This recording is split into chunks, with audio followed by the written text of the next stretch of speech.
trend. She's an influencer on social media. She also works in retail clothing, where monthly she makes about 1,400 after tax. She also serves as a bartender on the weekend, and she brings in about $2,000 a month from that. She has a boyfriend who's really sporting, paying the bill in terms of her car note in addition to the extra that he gives her. That's an additional 2,000 a month. So in total, Jasmine brings in $5,400 a month. She's looking forward to getting her own place because there's one thing that she holds on to where she says she doesn't want to be like her mother. Her mother was really wrapped up into her father, the finances and all of that. And this is why being in that underworld when they both were locked up, Jasmine always regretted the fact that her mother wasn't there for her. And she made a pledge to herself that she would never be fully dependent on a man. As such, she has no interest in moving with her boyfriend, and she's looking to become a renter. She then applies for 3 apartments. These apartments she was looking at was $1,800 a month. She thought that would work for her budget in bringing in about $5,400 a month. And so she learned that it's what's on paper that matters when you're trying to sign a lease. And at that point, 1,400 is on paper. Also, as stated earlier, her parents put utility bills in her name when she was a child, so her credit score is pretty low. So we then asked the participants in session 1 that based on Jasmine's denials and knowing that on paper she's not going to qualify for apartments that's about $1,800, we asked everyone, knowing Jasmine's background, to see if they can find an apartment that worked for Jasmine. And so by show of hands, we're going to ask each participant from last week to just share with us, were you faced with challenges when looking for an apartment for Jasmine? All right, Shantae, you can call on them. Okay, Chevelle, I saw your hand first. Please unmute yourself and share what challenges you faced. So, well, the challenge is we understand that a lot of landlords ask for, so it can't be you need 3 times your monthly income, right? The apartment. So that leaves her roughly $400 and something a month going off of that. Was it 18? I think it was $1,800 or whatever she makes on paper. So she could really only afford roughly $475. There is not, and it's hard to even find any rooms for $475. So what in my mind, I'm just like, well, I thought of some solutions, but in reference to finding her a place, it was impossible. Okay. Thank you for sharing. It's actually 3 times the monthly rent that landlord. Right. Yeah. Yeah. So that would be $4,200. 3 times 14. Well, the 18, but she only has an income of 14. So 14. So you're saying that you weren't able to find anything for her? No. Okay. So Shantae, in response to that, Jasmine has a hefty savings, right? Because when you talk about that, you're talking about the down payment, right? Is that right? Chevelle's referring to the down payment. No, what I was looking at was what. Right, and you're right. I did not consider that. And so what I was just looking at, okay, what can she afford going by, thinking, she'll need 3 times. They use 3 times. I apologize. I'm trying to park. But yeah, so with that being said, it's only 400 and something because it's divided by 3. I didn't see anything, and I did not consider her savings. Now, one of the reasons I didn't consider a savings is because I know from experience, a lot of landlords, I've known people that say, well, I have enough to pay the whole year, right?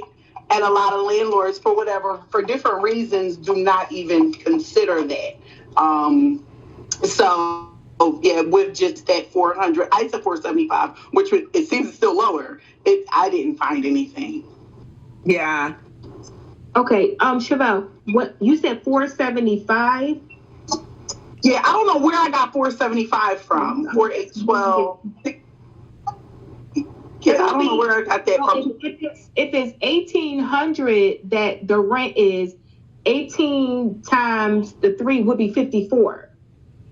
So that's what they would want her to be able to show she had in order to move in. 3 times the rent that's being requested. Yeah, right. So I would think on paper she only makes 14. They're only considering 14. Right. So if you think 3 divided by 15 divided by 3. No, isn't it divided? So I just wanted to jump in and say something really quick. Chantal, you're referring to the 18, but the 18 is what she was denied for. When we gave the assignment, it was based on finding something based on what she brings in on paper, which is $1,400 a month.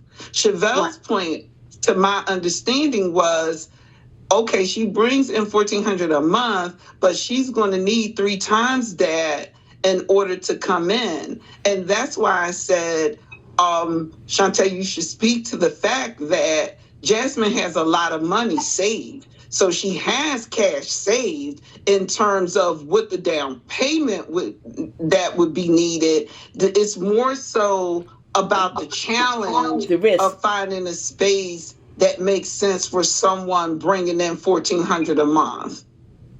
Yeah, so if we go off the 1,400, what she would be requested to have is 42. But the thing is, in order to approve her for that rent, she needs to be able to show she's bringing in enough to cover it.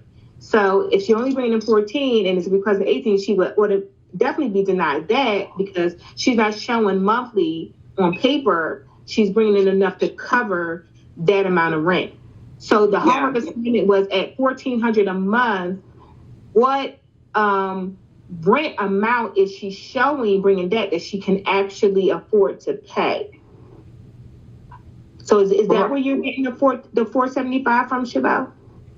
Yeah. So what I was thinking of, okay, if she only brings in if she only brings in the $1,400 a month, right?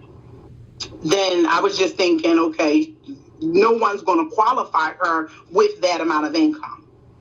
Okay. Yeah, nobody's going to qualify her. Because they're not looking at it. Remember, they're not looking at anything else. They're just looking at what she brings in on paper. Yes. And so when we think about the homework assignment, with her bringing in $1,400 a month, the one thing we're not concerned about is her having the 3 times of $1,400. We do know that, but as a landlord, because she's going to be able to have that cash for the down payment, if you see a person is bringing in $1,400 a month, then you're probably not even looking for an apartment that would be $1,400 a month, right? Because that would, for any landlord, that's going to be at the max. At least that's your thought, unless you're like Jasmine, who would have a lot to say. So Chevelle basically made clear that, she ran into those challenges and she was like, you know what, this doesn't work based on the math and my mindset. Let's hear from some others. Okay, it looks like I'm not sure who went. See a couple hands raised. Rima, so Chevelle. Excuse me. Okay, Rima, you had your hand raised too. Yes. Okay. Can you hear me? Yes. Go ahead. Then Laura, Tisha, Safandra, and Erika. Sorry. I have a question. So you mentioned that she was like fly girl and all that, but in reality, she has to come to terms that her credit is bad because of her parents. And like you stated, it's only $1,400 on paper. So in my head and what I've done, like I said, I'm not actually concerned about the written. I want to buy, but in my experience, what I would do is think small. You got to crawl before you walk. And I went onto realtor.com and I saw a studio apartment for $300 and it had its own bath.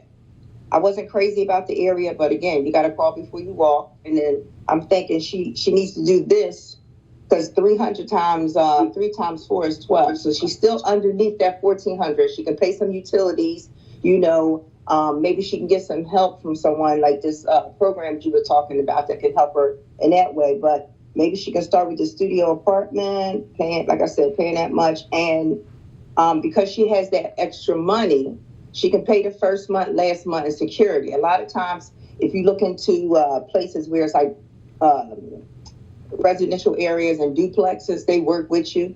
But again, they want you to pay, first month, last month in security. Sometimes you can work that out. That's what I've done in the past in my experience. And I'm trying to teach Sabria what I learned. And then hopefully we will learn some more from, the program. But that's what I came up with. Like, I want to be independent. So I'm Jasmine and I don't want to live with a man. I don't want to go back home to my parents. And I'm going to have to take this studio apartment for this $300. It's only 720 square feet, but I'm going to work with it because, I know in the long run, it's going to get better. So this is what I came up with. That's great. Thank you, Rima. Yeah, all the time, we got to go with what's realistic right now. And I think you made a great point about calling before you walk. So if you found her a space for 300, maybe not in the ideal neighborhood, but that hopefully that will incentivize her to work harder and to go ahead and get these challenges addressed so that she can afford something better. But that's great. Thank you so much, Rima. Oh, you're welcome. Thank you. Next, I forget who we had. Who did we have next? Was it Laura? Yes. Laura, are you able to unmute yourself now? How's this better? Yes. Okay, I had to go all the way out and back in again. Hey.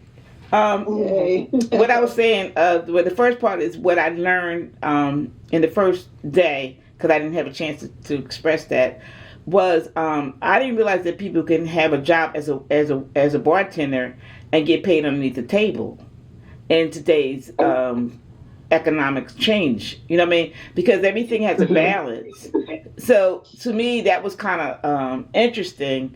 But first thing I would do if I was in a situation, but listen to all the elements is, you have two choices, and it goes with work-life balance.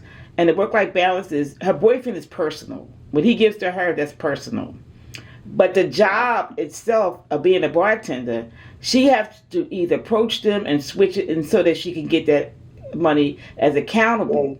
And that would bring her income up.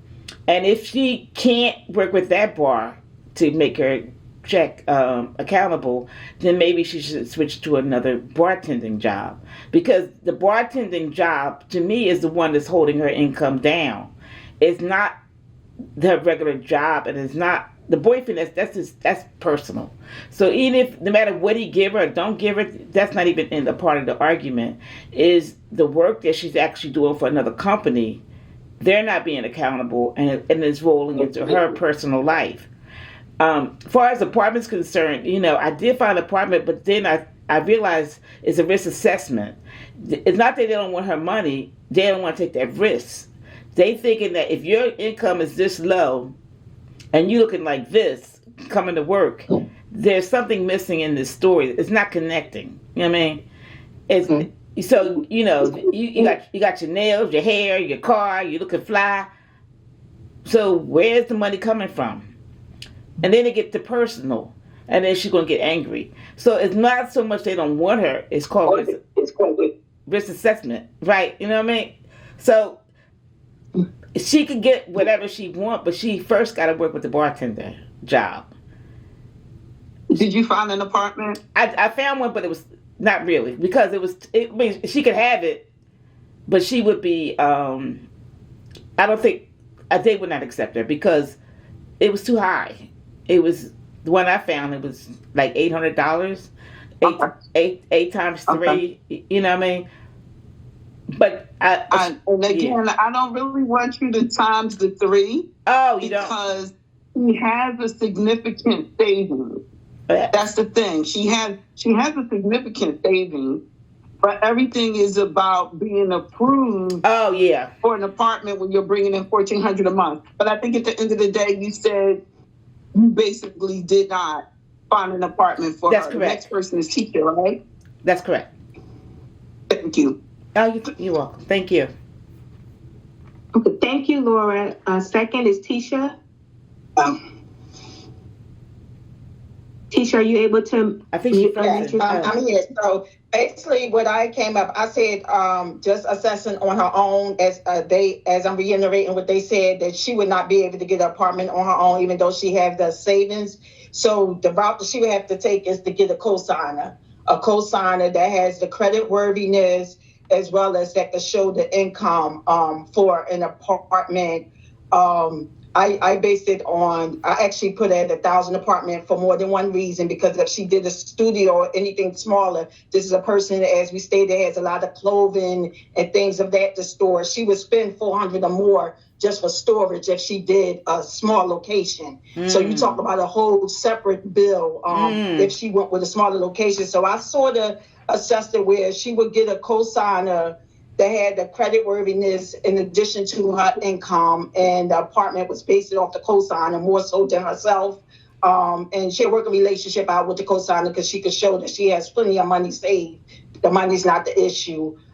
So more so, I think she could only get an apartment with a cosigner. Yeah. Great, and I'm so glad you brought that up. Okay, because what did you settle on? I think that was excellent, but exactly what did you find for her? Like, what is it? Is it a studio? Is it an apartment? How much does it cost? I found her a 1-bedroom, 1-bath apartment. That was at $1,010. Okay. And it had all of the space that she was looking for.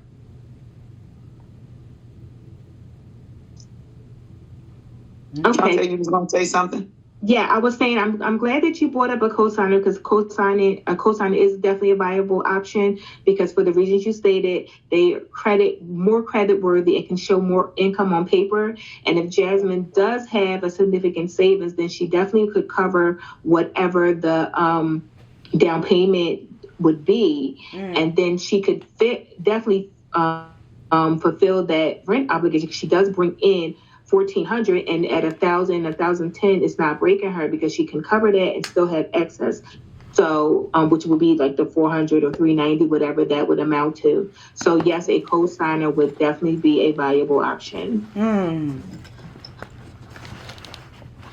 Thank you, Tisha.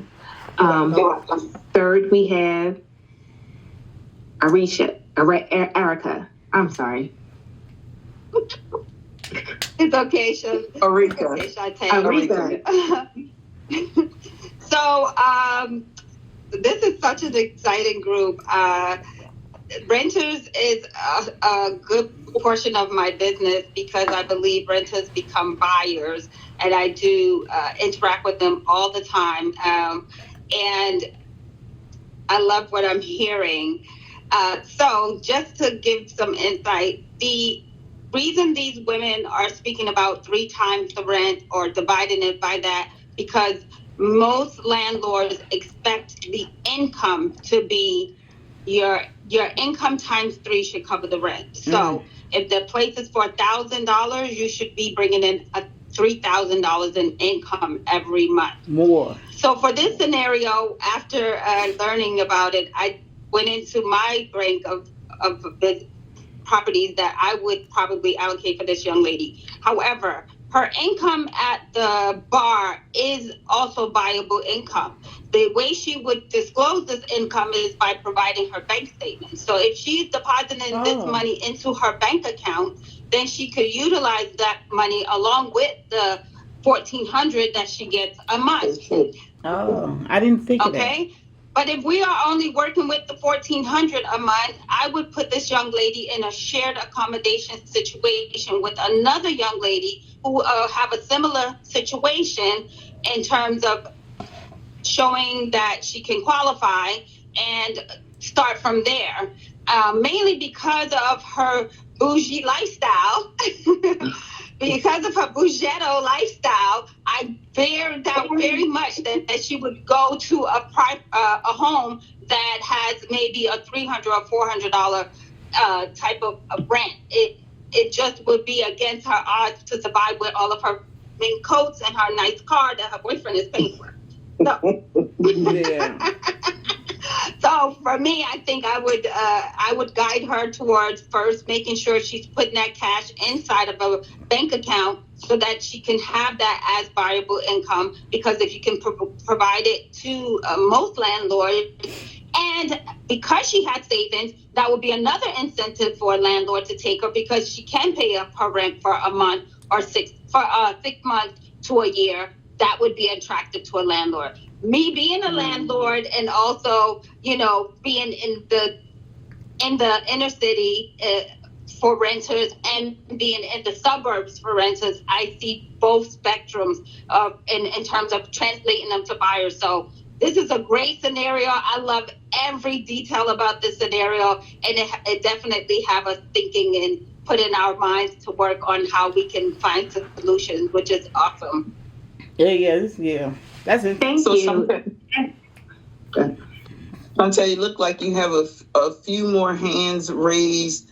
And as we get up to the last 2-minute mark, I definitely would like to share exactly what Jasmine did, and so that we can prep for the next in-person class. Ooh. Okay, great. Felisa, you're third. Yes, Felicia. Am I saying your name right? Felicia, I'm sorry. No, that's okay, Shantae.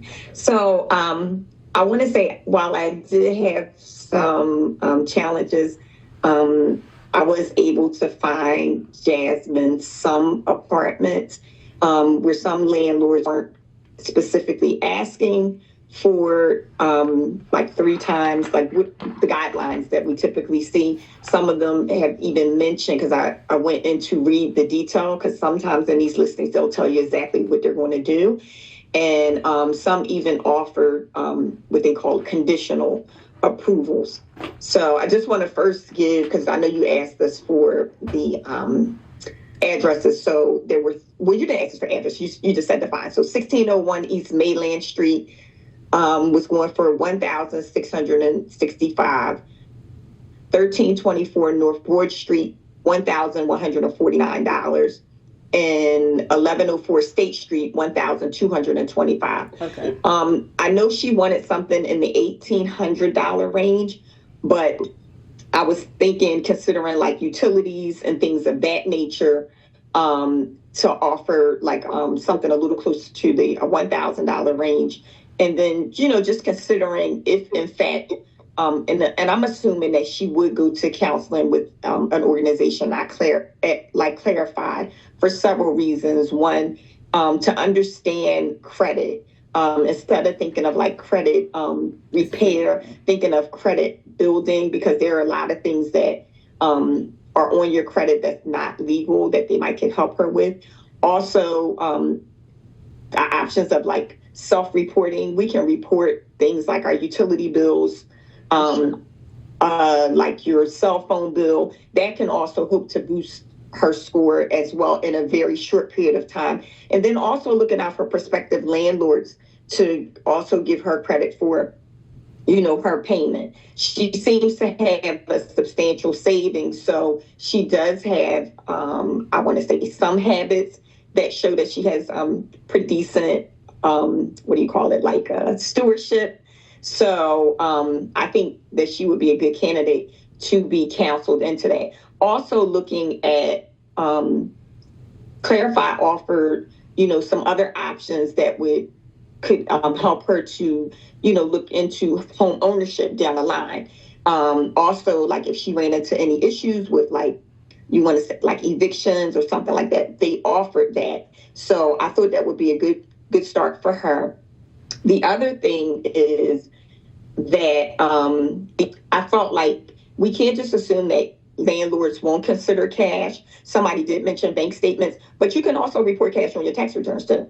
There's nothing illegal about you saying, hey, I earned money, I'm paying taxes on it. And so when you think of a landlord and can't provide a pay stub, they are willing, that could also be an option in the proving process. I made this money. So here, and I proved it because I'm paying taxes on this money. I'm letting the IRS know that I made this money. So that would also get her into a category where if they're looking at guidelines in terms of income, now she can pull in the money that she makes from the bar. The other thing is that she could also look to increase hours at the retail sales. It looks like I think she was doing $700 a week. There might be some opportunity for her to increase, her sales, her hours at the sales retail store to also give her more income within the month. And I would say for the boyfriend, that probably is not going to help in terms of letting a landlord know that, because landlords, we might think, oh, well, that's not sustainable. Y'all could break up and then he might not give you any money. But in the short term, she could certainly save that money, right?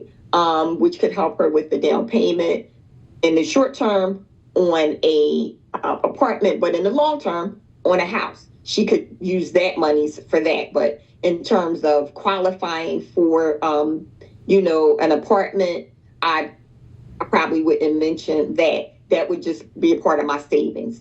And so that's what I stood with that. Okay. And yes, those are great points that you pulled up. Felicia. Thank you so much. And while we're down to the 2-minute mark, I do see that Safangela and Tisha have their hands up.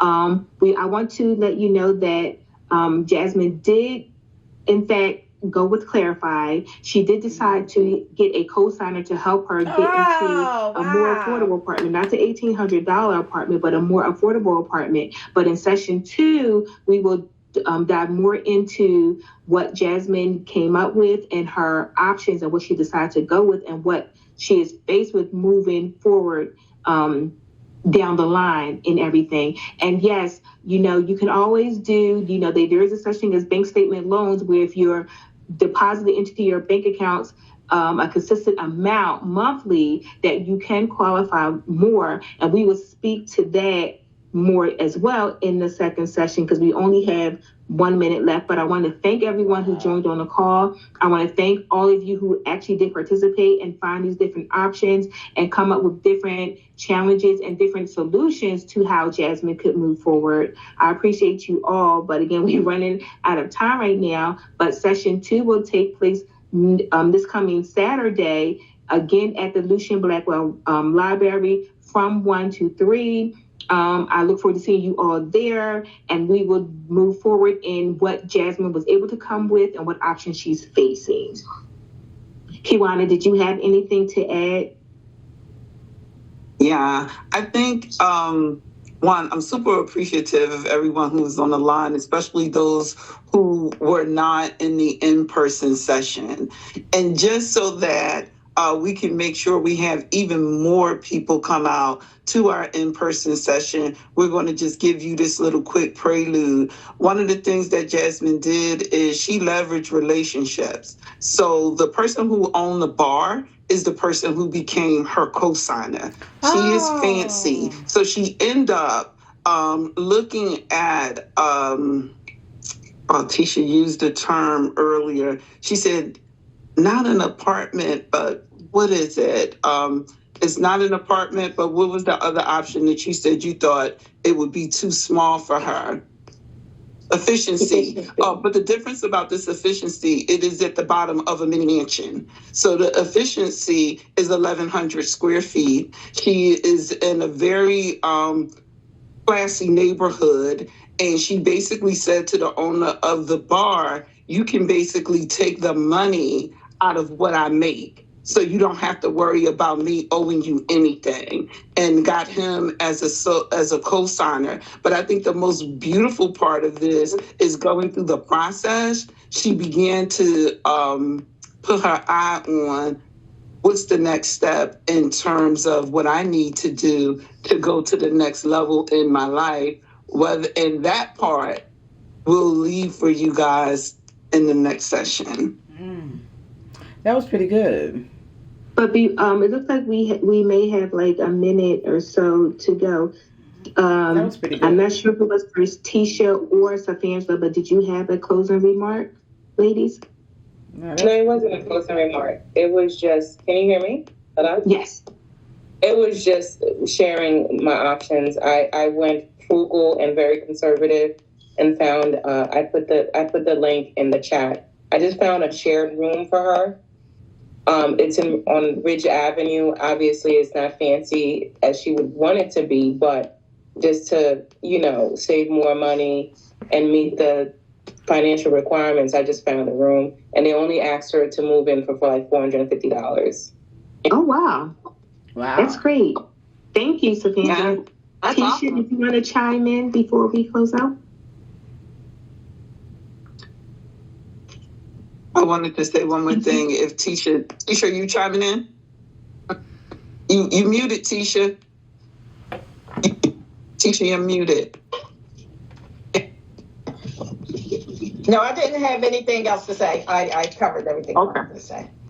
Mm-hmm. So what I wanted to say before we fold it out is in looking at Jasmine holistically, the one thing that we definitely wanted to keep in mind is the power of relationships. Like we were drilled on the fact that she made this 1400 as everything was laid out. But we talked about her having that boss-like mentality, and how she's, she has the income coming in from the different levels. So when you think about Jasmine, no matter what, she has that resilience and she's going to aim high.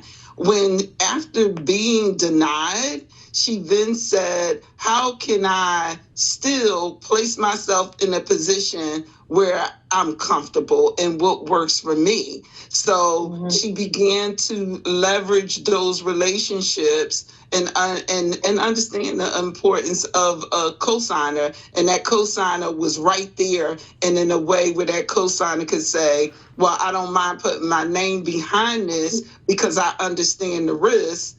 And, you're basically saying to me, you can take your money off the top. So that's Jasmine, always creative and thinking outside of the box. Okay. That was good. All right. Have a great one, ladies. Okay. Yes, have a great one. And I'll see you all at the next Saturday. And for clarification, it's not next Saturday, it's the Saturday after. We don't have one for Thanksgiving. I'm sorry, yes. Yes. Next Saturday is Thanksgiving. We are off for Thanksgiving. The next session is December. Well, let me put my calendar real quick before we get off so I make sure everyone knows. Okay, because I got a little nervous. Yes, the next session is actually December 6th at the Lucian Beckwell Library from 1 to 3. Yes. Enjoy your Thanksgiving. Have a great holiday with your family. But yes, we are all for that Saturday. It's December 6th that we will reconvene for session 3, second one in person. Thank you. Thank you. And real quick, Shantae. Take care, everybody. Yes. Rima Hill is with her daughter, in case you guys are taking attendance. It shows whatever amount of people here, but Rima yes. Thank you. Okay. Thank you for pointing that out. Yes, she is. All right. Thank you so much. All right. Have a good one. All right. Have a good one, ladies. Enjoy your weekend. Take care. Bye-bye. Bye.